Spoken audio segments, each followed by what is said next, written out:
अब हमको ये समझना है कि ये मन है कौन सा पदार्थ, ये क्या है मन। आज तक कोई वैज्ञानिक इसे नहीं अपनी मशीन पे ला पाए। जैसे एक्सरा होता है, सीटी स्कैन होता है, अल्ट्रासाउंड होता है, आज तक किसी ने मन का किया कि भाई ये झलक रहा है मन, यहाँ से थोड़ा क्रिक हो रहा है मन, कहीं बात तक किसी ने। ये वैज्ञानिक की नहीं है, ये योग की वृत्ति से इसको पकड़ा जाता है। ये वैज्ञानिक की दृष्टि में नहीं है। वैज्ञानिक तो स्थूल केवल हड्डी मांस चर्म, वो आंतरिक। आज तक किसी वैज्ञानिक ने बुद्धि को, मन को, चित्त को, अंतःकरण के किसी एक वृत्ति को भी पकड़ पाए तो बताना। क्योंकि मशीन स्थूल, उसकी जानकारी स्थूल, तो स्थूल का ही एक्सरा होता है, स्थूल का सीटी स्कैन होता है। आज तक अंतःकरण पर किसी का प्रवेश हुआ हो योग के सिवा तो हमें बताना, किसी का प्रवेश बस इसी ढांचे तक है। चाहे जितना बड़ा वैज्ञानिक हो, चाहे जितना बड़ा कोई डॉक्टर हो, चाहे जितना बड़ा कोई आयुर्वेदाचार्य हो, सूक्ष्म शरीर में प्रवेश वो तो योगारूढ़ पुरुष। अब ये योग मार्ग, भगवत मार्ग, अब यहाँ शुरू। ये है क्या मन, कौन सा पदार्थ है, क्या है ये कह रहे हैं कि तुम्हारे जड़ शरीर और परमात्मा आत्मस्वरूप, इसके बीच की एक आकर्षण शक्ति बड़ा विलक्षण है। इसे ना आप जड़ ही कह सकते हो, ना इसे चेतन नहीं कह सकते। आप इसको ये भी नहीं कह सकते कि जड़ आनंद का पूर्ण मूर्तिमान स्वरूप इसी में प्रकट होगा। आप इसे चैतन्य भी नहीं कर सकते क्योंकि प्रकृति से मना कष्टान इंद्रियाण प्रकृति स्थान कर्षति, इसी से बंधन और मोक्ष है। इसी से मन एवं मनुष्याणाम कारणम बंध मोक्षयो। यही जब तक ये बिचौलिया इधर रहेगा संसार की तरफ तो आप बंधे हैं, कोई भी हो। प्रभु की तरफ आ गया तो आप मोक्ष की प्राप्ति। हम लोग जो उपासना के मार्ग में हैं, बीच में त्रिशंकु की तरह हैं, ना पूरे प्रभु की तरफ हो पा रहे और न संसार भी अब अच्छा लग रहा है। ये स्थिति ज्यादा भयावह होती है। कम से कम संसारी मूढ़तावश से ही वो अपने मार्ग में तो है, मूढ़तावश अज्ञान के मार्ग तो उसी में राजी है। 100 कुंतल गेहूं हो गया है, थोड़ी लाही चना हो गया है, बढ़िया है, वो खुशी हो गया, इतने में बढ़िया है। बच्चों का ब्याह हो गया, वो मुक्त हो गया। देखो ना अनुभूतियां, देखो ना, मुक्त हो, मतलब आप क्या, मतलब फाइनल में वो आप क्या, हमारे जैसा भाग्यवान कौन। वो कम से कम उतने को तो मान रहा है। यहाँ इतना तो विवेक हो ही गया कि ये सब झूठा है, पर ये पूरा का पूरा सही नहीं आ पा रहा है कि झूठा है। उधर रुचि भी नहीं हो रही, आकर्षण भी है, और जिधर हमारी सत्यता का भाव आ गया उधर पूरे उत्साह से हम चल रहे हैं। तो बीच में जो दशा है ये बड़ी भयावह दशा होती है। इसे पार करना चाहिए, बहुत तीव्रता से इस मार्ग काटो, नहीं तो अरज जाना होता है। मन एवं मनुष्याणाम कारणम बंध मोक्ष, बीच की वस्तु चैतन्य घनात्म स्वरूप का इस पर इधर प्रकृति जन्य आकर्षण इस पर पड़ रहा है, मन पर। इसे ना आप जड़ कह सकते हैं, ना आप इसे चैतन्य कह सकते हैं। एक विलक्षण वस्तु है मन। जगत नाम की कोई चीज नहीं, इसी मन ने रचा है जगत। तुम्हारा मन नहीं तो जगत है ही नहीं। ये वैज्ञानिकों की भाषा नहीं है, ये योगारूढ़ महापुरुषों की भाषा। अब आपको उसको बिल्कुल सरल भाव में बता रहे, मन है तो जगत है, मन नहीं तो जगत नहीं। अब आप विचार करके देख, जो बात आपने मन में डाल दी है उतना ही आपकी समझ में है, जो बात नहीं मन में डाली वो है ही नहीं आपकी। बहुत बड़ी सृष्टि, बहुत विषय, बहुत प्रपंच, लेकिन जितना डाला है ना मन में उतना ही आपके है। इसके बाद कहाँ है बताओ। आप सोचो कैसा है हालैंड, थाईलैंड, अमेरिका, कैसा भला दिखा दे मन आप, लेकिन चित्रपट में भी अगर देखा है और डाल दिया है मन में, मन से ही जगत है, नहीं तो है। बोले है तो तभी तो चित्रपट डाला उसमें, तो वो भी जो चित्र बना किसी मन के द्वारा ही बना है। वो भी जो बना स्थान जिसमें चित्र में डाला गया वो भी मन के द्वारा ही बना है। कैसे? बोले जैसे स्वप्न में शरीर स्थूल पड़ा हुआ है और स्वप्न में पूरे का पूरा संसार रच दिया इस मन ने। मन ही अस्त्र बना, मन ही मारने वाला बना, मन ही मरने वाला बना, मन ही बचाने वाला बना, मन ही खाने वाला बना, मन ही खिलाने वाला बना, जो वस्तु खाई जाती वो मन बना। सब कुछ स्वप्न में केवल मन बना, केवल मन, दूसरा कुछ नहीं। स्वप्न में केवल मन बना, और जब जगे आप तो कुछ था क्या, ये कब पता चला? जब जगे। अगर आपको जगत दिखाई दे रहा तो अभी जगे नहीं। स्वप्न में भी ऐसा एक स्वप्न आता कि मैं जग चुका हूँ, उसी स्वप्न में स्वप्नांतर भी देख रहा है वो, लेकिन है वो स्वप्न में ही। ठीक ऐसे ही जब तक स्त्री पुरुष जड़ चैतन्य ऊंच नीच सुख दुख हानि लाभ ये स्वप्न रचा हुआ है मन रूपी माया का, ये मन जब तक भगवदाकार नहीं होगा तब तक ये जगत दिखाई दे रहा है। इस जगत का अस्तित्व है मन से ही है। मन ठीक हो गया तो आप ना कभी बंधे थे और ना आपका कभी मोक्ष होगा, क्योंकि आप बंधन को प्राप्त होते तब तो मोक्ष होता। आपको कोई बांध ही नहीं सकता, आप भगवान के अंश हैं। ये संकल्प विकल्प करके जैसे स्वप्न में पूरी सृष्टि रचता है। जनक जी ने तो ये देखा, एक दिन स्वप्न में देखा कि उनका राज्य छिन गया है, बहुत गरीब हो गए हैं, भूख से बहुत व्याकुल है। उन्होंने किसी तरह मांग करके गांव से कुछ चावल और दाल इकट्ठा किया और मिट्टी के उस पात्र में उसको रखकर उपला बीन करके उसको पका रहे थे खिचड़ी। इतने में 2 सांड लड़ते हुए आए, वो खिचड़ी मिट्टी का पात्र फोड़ बड़े भूख से और जब जगे अपनी शैया पर, देवताओं को भी जो सुख नहीं महाराज जनक जी को प्राप्त थे। सिया जी के पिता होने का सौभाग्य मिला, ज्ञानियों में शिरोमणि विदेहराज। ये क्या था? भूख से व्याकुल दर दर भटक रहा था। ये सत्य कि अभी इस राज वैभव में, कि ये सत्य कि वो क्या? एक शब्द में अष्टावक्र जी ने उत्तर दिया था, ना ये सत्य ना वो सत्य। जिसे तुम जागृत में देख रहे हो ये मोह निद्रा का स्वप्न है, और जिसे तुम स्वप्न में देखा था वो तमोगुणी निद्रा का स्वप्न है। दोनों स्वप्न ही है। ये दोनों स्वप्न मन के बनाए हुए हैं, नहीं तो भगवान के सिवा एक कण भी कोई और नहीं। पक्की बात है। ये मन जब तक भगवदानंद में युक्त नहीं होता तब तक ये जगत का प्रपंच स्वयं रचता रहता है। ये जिस पदार्थ को ग्रहण करता वही रूप बना लेता है अपना। देखो गुलाब जामुन, मन बन गया गुलाब जामुन, स्वाद बन गया, रसेंद्री में स्वाद आ गया, आंखों के सामने गुलाब जामुन आ गया, मन में व्याकुलता पैदा हो गई। ये कुछ भी हो, कैसे गुलाब जामुन, जलेबी, जो चाहो। अब देखो जहां आपने किसी वस्तु को आनंद अंश में स्वीकार किया, इसमें सुख है, वो पूरा का पूरा मन बन जाएगा। देख लो आप, किसी भी विषय, पदार्थ, वस्तु, व्यक्ति, स्थान, वो मन बनता है। अमुक भूख, मन वही सीन ले आया, वही व्यक्ति ले आया, वही आनंद ले आया, वही बन रहा है, दूसरा कुछ नहीं। बाहर तो क्रिया होगी केवल, बन के वो सब तैयार कर दिया मन, पूरा का जाल रच दिया। ये स्वयं मन बन जाता है। राग के साथ ये जीवित है मन, और जब तक जीवित है तब तक ये प्रभु के लायक नहीं है। मरना पड़ेगा इसका मरना, राग रहित हो जाना। राग से ही चलता है मन, राग से ही ये संसार को रचे हुए। राग नष्ट हो अर्थात वैराग्यवान जब अनुराग रस को प्राप्त होता है तो ये मन नहीं रहता, ये भगवत। इसीलिए इसे केवल जड़ भी नहीं कह सकते और चैतन्य भी नहीं कह सकते। जड़ की तरफ आकर्षित है तो जड़वत चेष्टा करता है, और चैतन्य की तरफ आकर्षित हो जाए तो भगवत स्वरूप मन है। सारे अनर्थों की उत्पत्ति का स्थान राग से ही मन जीवित है। राग ना हो तो विषयों में सुख का अनुभव कोई कर ही नहीं सकता। विषयों में सुख है ही नहीं, राग में। कभी कभी जैसे शराब पीने वाले देखा ना, ऐसे से कर, और फिर पीता जा रहा है ऐसे, मतलब एक इंद्रिय उसकी कह रही नहीं, राग है।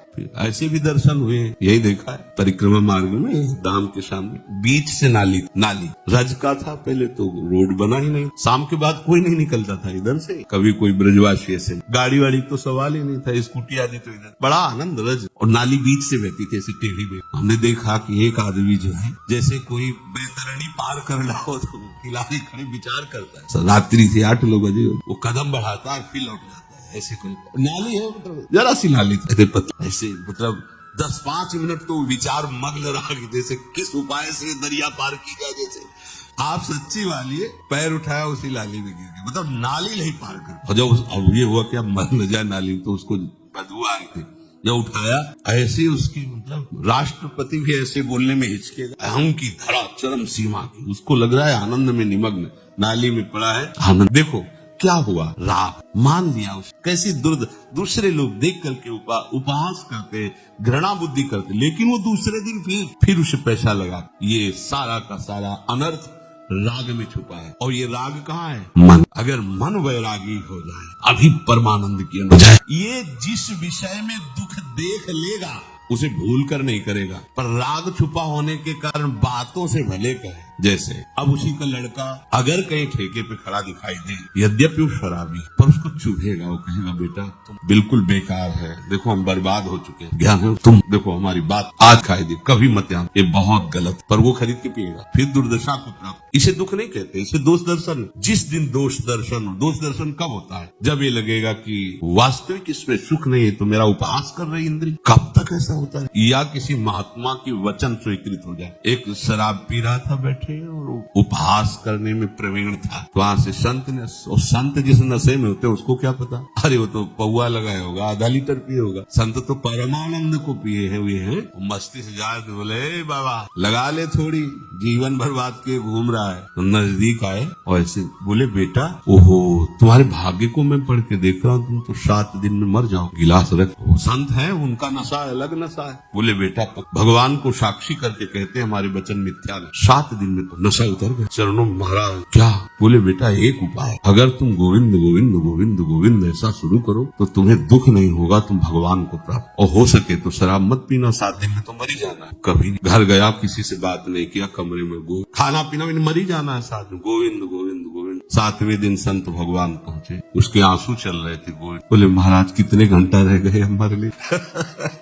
बोले 7 दिन से पिया तो नहीं, बोले नहीं पिया भी नहीं, कुछ खाया भी नहीं, बस गोविंद गोविंद गोविंद। तो बोले बेटा तुम तो अमर हो, अब तुम मरोगे। हाँ, शरीर किसी दिन 7 दिन के अंदर छूट जाएगा, रविवार से रविवार तक 7 दिन ही होते, इन्हीं में किसी में मरोगे, अब तुम अमर हो गए। हमसे कह रहे तो थोड़ी लगा लो ना, तो हमने थोड़ी अपनी लगा दी आपके ऊपर, चढ़ गया ना साहब, रात दिन जपो गोविंद गोविंद, गलती मत कर। या तो मृत्यु जनित दुख का आभास हो जाए तो हर चीज आप छोड़, परिवार मकान दुकान सब छोड़ना बड़ा कठिन। तो अभी पता चल जाए कि अगर तुम शाम तक गायब नहीं हो गए तो सरकारी हिसाब से तुम फांसी में चढ़ा दिए जाओ, तो पूरा जीवन किसी गुफा में काटना मंजूर करेगा, लेकिन फंसना मंजूर। सबसे वैराग्य उसको हो जाए, या तो भय और या अत्यंत राग। कोई मिल जाए मुस्कुरा के तो पूरा परिवार छोड़ देगा, संपत्ति छोड़ देगा, कुल छोड़ देगा, धर्म छोड़ देगा। 2 चीजें हैं, या तो राग और या तो भय। राग से राग कटता है और भय से भी राग का त्याग हो जाता है। तो या तो तुम्हें काल का भय, मृत्यु का भय, दुख का भय सतावे तो प्रभु की शरण में आओ, जो सभी तावा शरणाई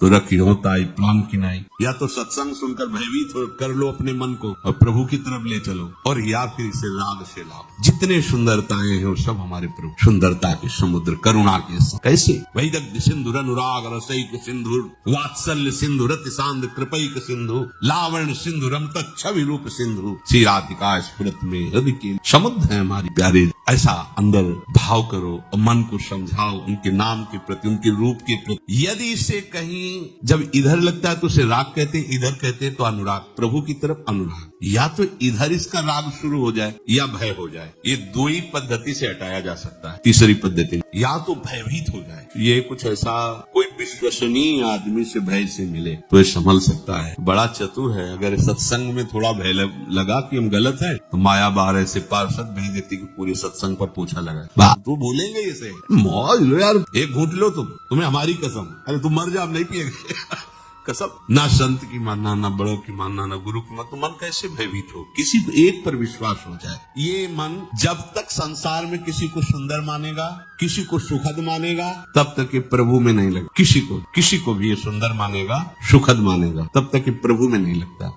लगाने की कोशिश करो, देखो वहीं जाएगा जहां आपने सुखद माना है, सुंदर माना है। कुछ ऐसा हो जाए कि उसमें दोष दर्शन होने लगे तो बच जाओ। शास्त्र स्वाध्याय से, सत्संग से, भगवान नाम जप से ये बात हो दिखाई देने। आप नाम जप करते हुए किसी भी विषय का सेवन तो आप देखोगे उसमें सुख नहीं, स्वाद नहीं। तभी आप उसका स्वाद सुख ले सकते हैं जब प्रभु का विस्मरण होगा। प्रभु की विस्मरण स्थिति में ही विषय में तुम्हें आनंद भासेगा, नहीं तो नाम का प्रकाश जब रहेगा विषय में सुख है ही नहीं। किसी विषय में कहाँ सुख है, विचार करके देख लो। ये मन लगाओगे भी तो विषय में नहीं लगेगा। यदि से दोष दर्शन हो गया, असलियत पता चल जाए, फिर ये नहीं लगेगा, फिर तो नहीं। अगर कभी किसी संयोग वशात जाएगा भी तो तत्काल वापस आ जाएगा, घृणा बुद्धि हो जाएगी, नहीं। इसलिए संसार के जो ब्रह्मा के रचे हुए पदार्थ है, चाहे लौकिक हो चाहे परलौकिक, इनमें सुख नहीं है, दुख है, दोषों से भरे हुए हैं। भाई ये बात आप मान लो कि इनमें दुख है, दोषों से भरे हुए। पागल बना है, देखो ना मीठा खा के, नमकीन खा, अलग अलग स्वाद देखो, अलग अलग, ये तो जीवन ही बर्बाद। संसार की दृष्टि से देखो